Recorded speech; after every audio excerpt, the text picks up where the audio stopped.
So here at the War Eagles Air Museum, we have the Commemorative Air Force who brought their C-47 aircraft. They're doing a tour of the country and we are one of the stops. The purpose of the Commemorative Air Force is to take old aircraft, mostly World War II, and restore them into flying condition. This airplane was the lead C-47 during the main D-Day invasion, June 6, 1944.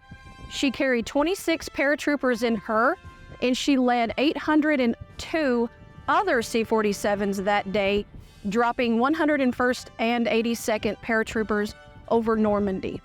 Two guys started researching a couple of the pilots. Once they got through researching, they found the tail number on the airplane and found that the airplane had not been written off, it had not been crashed.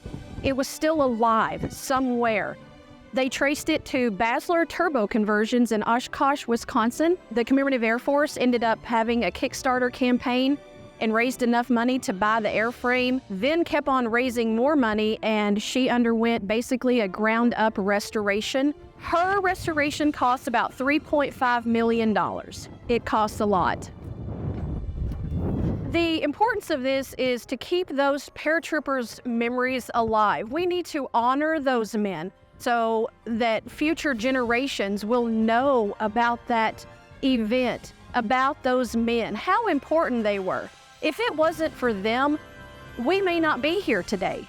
We could be under another country. We could be speaking a different language. If it wasn't for them, we might not be Americans. So That's All Brother is kind of a little message to Hitler when they were painting the nose art and the plane captain chose That's All Brother. It was kind of a snub to Hitler that once we dropped the paratroopers, that's all, brother, you're done. And that's how it became known to be That's All Brother.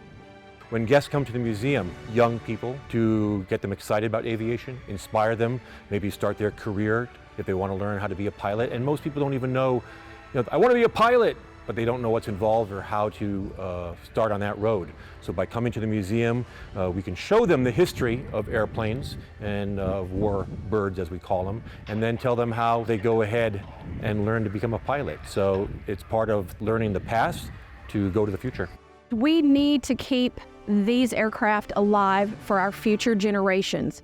The way that history is going now, we try to keep these airplanes in the air and touring the United States so that future generations can see how important it is to keep these dreams and memories alive, that you can grow up and become a pilot or a crew member. You can be anything you want to be.